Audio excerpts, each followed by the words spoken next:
In Odessa, 10 people were killed, over 40 injured. Russia continues to violate the UN Charter, disregarding multiple GA resolutions, including on principles of the UN Charter underlying a comprehensive, just, and lasting peace in Ukraine that was adopted in February 2023 with a majority of 141 votes. Russia ignores the order of the International Court of Justice to immediately suspend all military operations in Ukraine. Also on 17th of March 2023, the International Criminal Court issued arrest warrants against Vladimir Putin and Maria Lvova-Belova over allegations of involvement in the war crimes of child abduction during the invasion of Ukraine. Over 19,000 Ukrainian children have been taken from the Ukraine to Russia. Mr. President, Ukrainian people continue to fall victims of Russia's attacks. The latest OCHR report has documented that conflict-related violence since 2022 killed over 11,000 civilians and injured over 24,000. And the actual numbers are much higher. We are witnessing a disturbing surge in aerial attacks by Russia targeting civilian infrastructure. Over the past 2 months, the use of long-range attacks by Russia's forces has escalated dramatically. In this regard, I would like to express our appreciation for the work done by the UN in Ukraine, OCHA, UNHCR, and UNDP, and other humanitarian agencies working tirelessly and under threat to alleviate sufferings of the Ukrainian people facing Russia's war of aggression. In 2024, Estonia, Latvia, and Lithuania has been included in the Ukraine's regional refugee response plan made by the UNHCR. It complements the government-led responses to provide protection and support for refugees from Ukraine. 170,000 refugees are being hosted in the Baltic states this year. Mr. President, Russia has stepped up its war of aggression by turning to alliance with the DPRK, which violates multiple UN Security Council resolutions, namely Resolution 1718, Resolution 1874, and Resolution 2270, all which Russia itself supported and committed to uphold. The DPRK's involvement by providing ballistic missiles and now troops and heavy weapons in Russia's war against Ukraine poses an increasing threat to regional stability in Europe and Asia with severe global repercussions. This escalation from Russia and the DPRK demands firm international response. We call on the Technical Secretariat of the Organization for Prohibition of Chemical Weapons to monitor the situation in Ukraine closely, as Russia is reportedly using chemical weapons in Ukraine.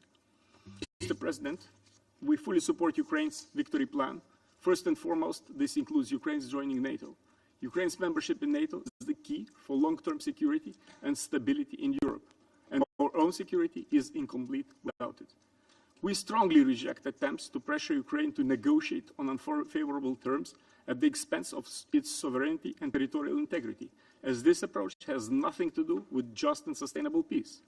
Ukraine alone shall define the terms of peace in accordance with the principles of international law and Ukraine's peace formula, prioritizing its sovereignty and territorial integrity and holding Russia fully accountable. Only just peace can be truly sustainable. We demand Russia to unconditionally, completely, and immediately withdraw all its military forces and equipment from the entire territory of Ukraine within its internationally recognized borders. I thank you, Mr. President.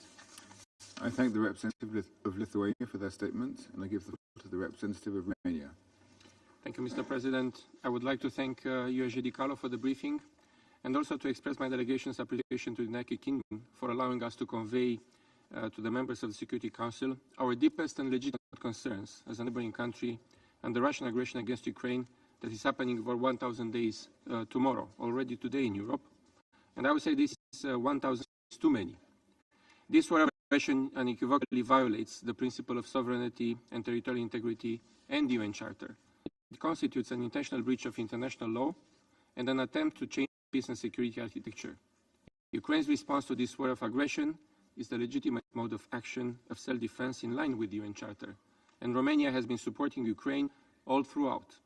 It is our shared political and moral responsibility to support Ukraine in its fight for independence, territorial integrity, and sovereignty. We place our trust in international law and in the UN principles, and we believe each sovereign nation is free to decide its foreign and domestic policies. We condemn strongly deliberate attacks against civilians and civilian critical infrastructure, including recent attacks over the past few days. We heard today from USG Di Carlo, as we heard the past 1,000 days from other briefers about the high price Ukrainian civilians are paying, and we just heard from Foreign Minister Sibiha on this exact high price the civilians in Ukraine are paying. And we are all too familiar with the severe impact of this war on food security, not only for Ukraine, but for many countries around the world. We are also confronted with a considerable high risk for maritime security and freedom of navigation in the Black Sea, as USG Carlo also mentioned, with Russian missiles endangering commercial ships. Mr. President, my last point today regards the future. The UN Charter needs to be at the core of a comprehensive, just and lasting peace in Ukraine. Accountability is at the forefront. No country should assist a war of aggression, irrespective of when or where it happens. The only option is an immediate and complete withdrawal of Russia's troops from the entire territory of Ukraine within its internationally recognized borders. And this message has been valid on day one of the aggression, as it is now 1,000 days after. Thank you, Mr. President. I thank the representative of Romania for their statement. I now give the floor to His Excellency, Mr. Stavros Lambrinidis, Head of the Delegation of the European Union to the United Nations. Thank you, Mr. President. I have the honour of speaking on behalf of the European Union's member states, candidate countries North Macedonia, Montenegro, Albania, Ukraine, Republic of Moldova, Bosnia and Herzegovina, and Georgia, and Liechtenstein, Andorra, Monaco, San Marino aligned themselves. I want to thank the UK for organising this meeting, and of course, USG Carlo for her very important briefing.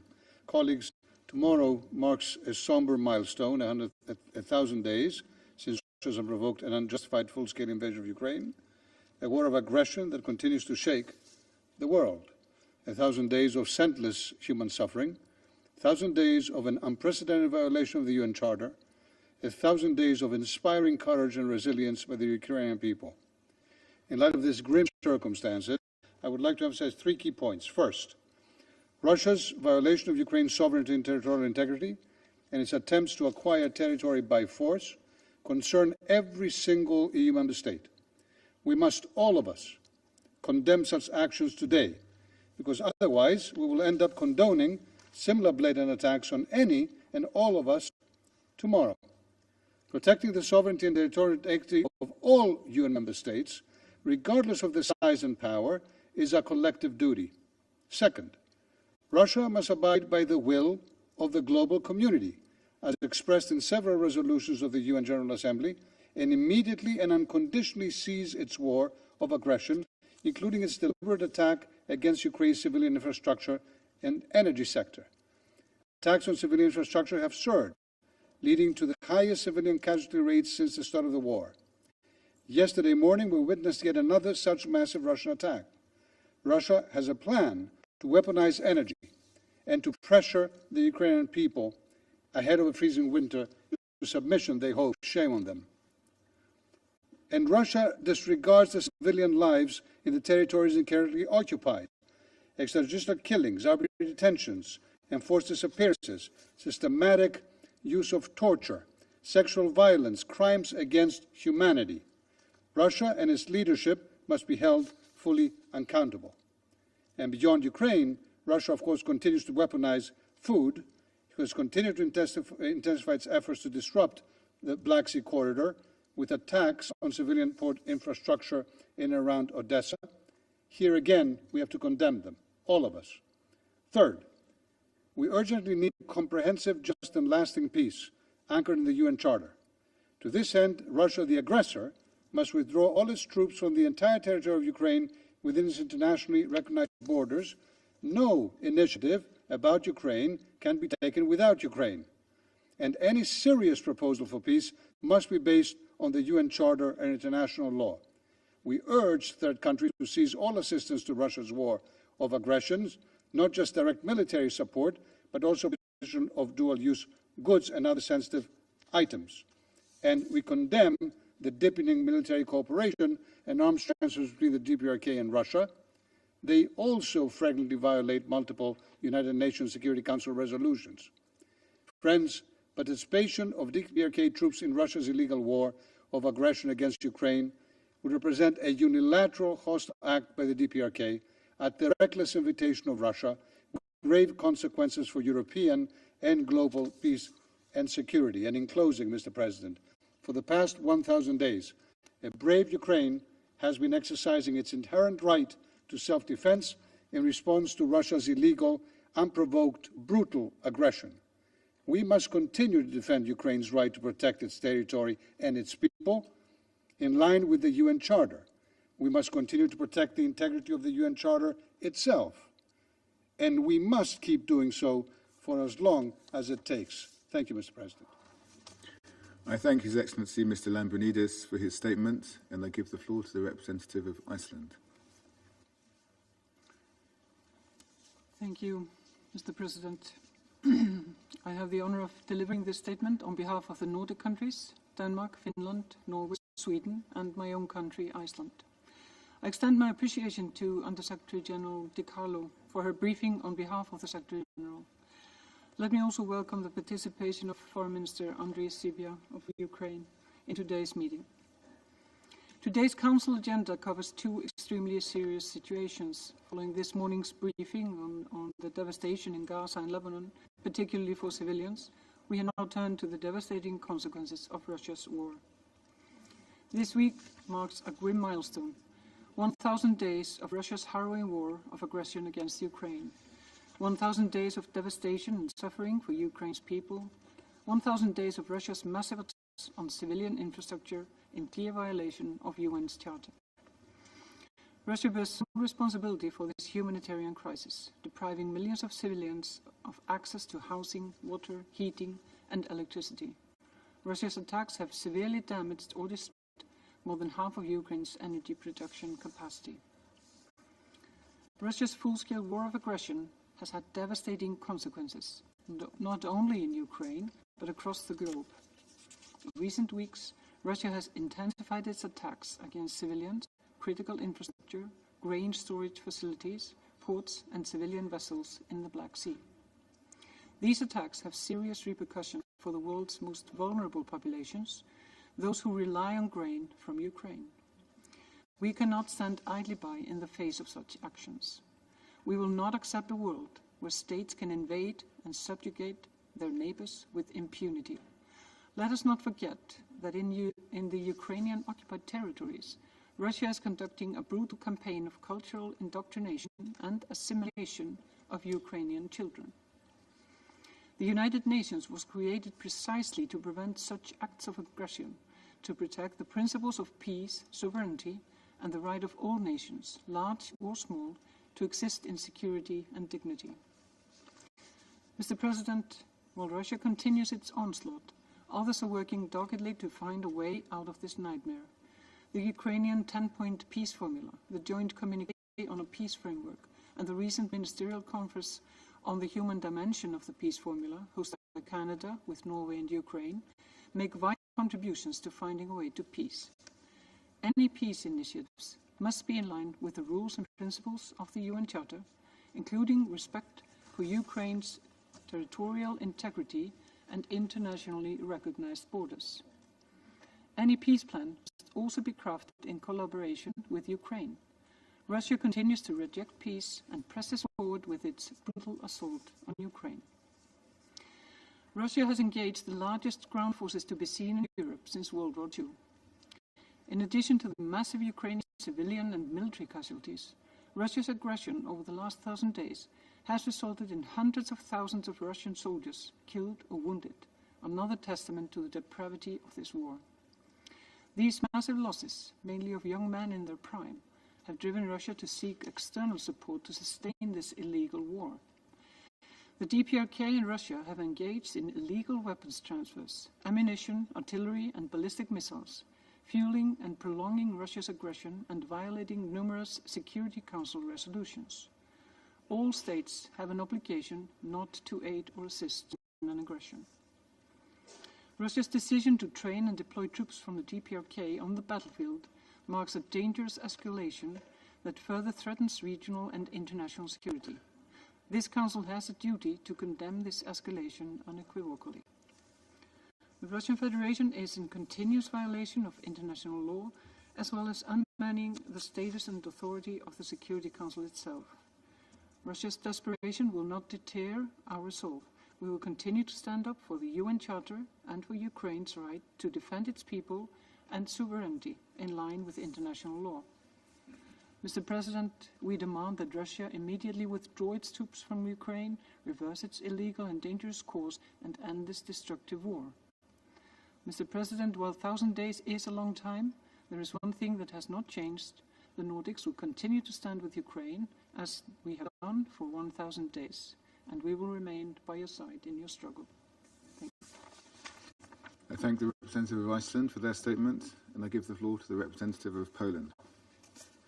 Mr. President, we are approaching the tragic milestone, 1,000 days since Russia's full-scale invasion of Ukraine, a blatant violation of international law, including the UN Charter. Moscow not only continues to flout the most basic rules of international contact, but is also seeking support from the third states and involving them in its aggression. Therefore, this war not only threatens regional stability and global security, but also exacerbates the world's most pressing political and economic problems, including the disruption of food supply chains. Russia's relentless onslaught against Ukraine escalated this weekend with one of the largest aerial attacks in the recent months. Targeting critical energy infrastructure across the country, Russia caused the widespread power outages, significant property damage, and tragically the loss of innocent lives. Such attacks not only elicit immense physical and psychological harm, but also aim to undermine Ukraine's resilience and the harsh winter approaches. The looming energy crisis in Ukraine is further aggravated by the nuclear threat arising from the situation around the Zaporizhzhia nuclear power plant. Poland unequivocally condemns these heinous atrocities and demands an immediate end to Russia's brutal war. We also remind Russia that attacks directed against civilians, including stealing children and destroying civilian objects, as well as indiscriminate attacks on densely populated areas, are clear violations of international humanitarian law and constitutes war crimes. Those responsible must be held accountable and justice must be served. Russian propaganda inverts reality, twisting, also here in this chamber, the definitions of the victim and aggressor. This blatant distortion directly contradicts UN General Assembly resolutions, which recognize this war as Russian aggression and condemned it. In this context, we reiterate through its defensive operations to diminish Russia's capacity to wage its illegal war, Ukraine is exercising its inherent right to self-defense in full compliance with international law as enshrined in the Article 51 of this UN Charter. We will back the victim of this aggression for as long as it takes. Poland has earmarked almost 5% of its GDP for this assistance, with 1% of GDP allocated to support Ukraine and 4% of the GDP dedicated to the cost of assisting Ukrainian refugees. Mr. President, everyone yearns for a new chance at peace. However, any peace agreement must be forged through consent. No one should be compelled to accept a peace that does not align with the interests or aspirations of the victim. That being said, let me be very clear. There is no shortcut to peace. A just and lasting resolution must be agreed upon with Ukraine, with the participation of all affected countries and support of the international community. Any other path would only lead to a potential further suffering and instability. And I thank you. I thank the representative of Poland for their statement, and I give the floor to the representative of Germany. Thank you, Mr. President. 1,000 days of Russia's full-scale invasion of Ukraine, a grim milestone in modern history. So many lives, too many lives, have been lost. Ukrainian children, civilians, and soldiers. Our thoughts are with all those who have suffered and lost their lives due to Russia's aggression, including those affected by this weekend's wave of massive airstrikes, which killed civilians and caused severe damage to Ukraine's system. Targeting civilian infrastructure is unacceptable and constitutes a potential war crime. The Security Council must remain consistent and firm in condemning such actions, demanding that civilians be protected. Around the world, we hear resounding calls for an immediate end to this devastating war. And yet, in our pursuit of a sustainable peace in Ukraine, we must be clear. Russia's occupation and annexation of Ukrainian territories are unmistakable violations of international law and a blatant affront to the UN Charter, which cannot be justified through sham referenda or the like. We cannot condone Russia's violation of Ukraine's territorial integrity and sovereignty as a viable path to peace. Let us not forget the high cost of yielding to the illegal use of force by a state attacking its neighbor. Every member state of the United Nations must reject such a course. Russia must be held accountable. Germany remains steadfast in supporting Ukraine comprehensively, including its diplomatic efforts to end this conflict. Any peace must be based on the UN Charter and not imposed over the heads of the Ukrainian people who have borne the brunt of this aggression for 1,000 days now.